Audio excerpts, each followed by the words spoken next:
मोहब्बत एक ऐसा पाकीज़ा जज्बा है जो इंसान की ज़िंदगी को खुशियों से भर देता है, लेकिन जब इसी मोहब्बत में दूरी, गलत फहमियाँ या किसी तीसरे शख्स की मुदाखलत शामिल हो जाए तो वही ज़िंदगी एक बोझ बन जाती है। रूहानी उलूम में अल्लाह ताला के कलाम और कुदरती अशिया जैसे इलायची, लौंग या गुलाब के ज़रिए दिलों में नरमी पैदा करने के मुतअद्दिद तरीक़े मौजूद हैं। इलायची, जिसे हम आम तौर पर खुशबू और जायके के लिए इस्तेमाल करते हैं, रूहानी तौर पर अपनी लताफत और तस्खीर क़ुलूब यानी दिलों को मुसख्खर करने की तासीर के लिए जानी जाती है। ये अमल उन लोगों के लिए एक ख़ास तोहफ़ा है जो अपने जायज़ मकसद के लिए किसी के दिल में जगह बनाना चाहते हैं। याद रहे कि रूहानी वज़ाइफ का असल मकसद किसी को नुकसान पहुंचाना या मजबूर करना नहीं होता, बल्कि दिलों से कीना, नफ़रत और दूरी को ख़त्म करके उसे दोबारा माइले मोहब्बत करना होता है। जब हम अल्लाह के सिफ़ाती नामों या कुरानी आयात का सहारा लेते हैं तो वो कलाम अपनी पूरी रूहानियत के साथ अपना असर दिखाता है। इस अमल में सब्ज़ इलायची का इस्तेमाल इसलिए किया जाता है कि इसकी खुशबू और उनसर बराह रास्त इंसानी हवास और जज्बात पर असरअंदाज होता है। अक्सर औक़ात मियाँ बीवी के दरमियान तलखियाँ पैदा हो जाती हैं या मंगनी टूटने के करीब होती है।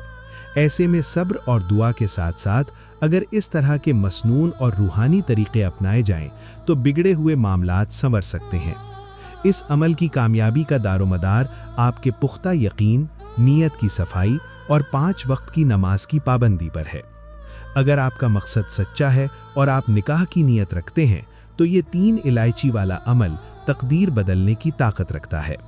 इसे मुकम्मल तन्हाई में पूरी तवज्जो और यकसुई के साथ करें ताकि आपकी रूहानी क़ुव्वत पूरी तरह इलायचियों में मुंतकिल हो सके और मतलूबा शख्स के दिल में आपके लिए बेपनाह तड़प और मोहब्बत पैदा हो। तो चलें अब मैं आप बहनों और भाइयों को वजीफ़ा करने का तरीक़ेकार बताता हूँ। इस अमल को दुरुस्त तरीके से सरंजाम देने के लिए दर्ज झेल तरतीब पर अमल करें। ये अमल आप किसी भी दिन शुरू कर सकते हैं, लेकिन जुमेरात या जुमे की रात इसके लिए निहायत मौजू है।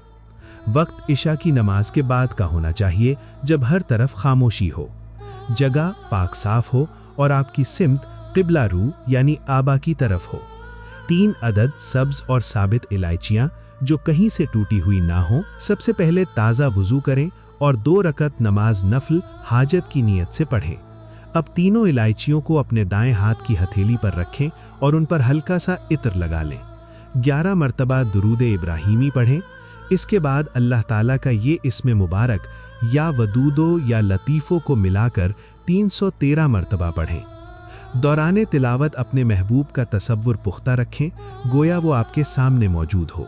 पढ़ाई मुकम्मल होने के बाद तीनों इलायचियों पर 3 बार दम करें यानी फूंक मारें। आखिर में फिर 11 मरतबा दुरूद इब्राहीमी पढ़कर अल्लाह से दुआ करें कि ए बारी ताला, इन इलायचियों की तासीर से फ़ला बिन फ़ला यानी महबूब के नाम के दिल में मेरे लिए जायज़ मोहब्बत पैदा कर दे। इन दम की हुई इलायचियों को किसी न किसी तरीके से मतलूबा शख्स यानी महबूब को खिला दें।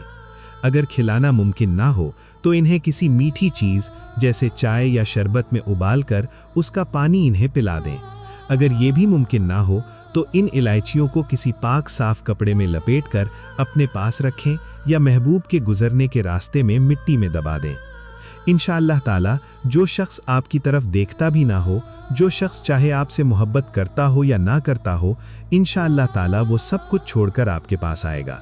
उसके दिल में आपके लिए इतनी मोहब्बत होगी, इतनी मोहब्बत होगी, आपके बगैर एक पल भी सांस नहीं ले पाएगा।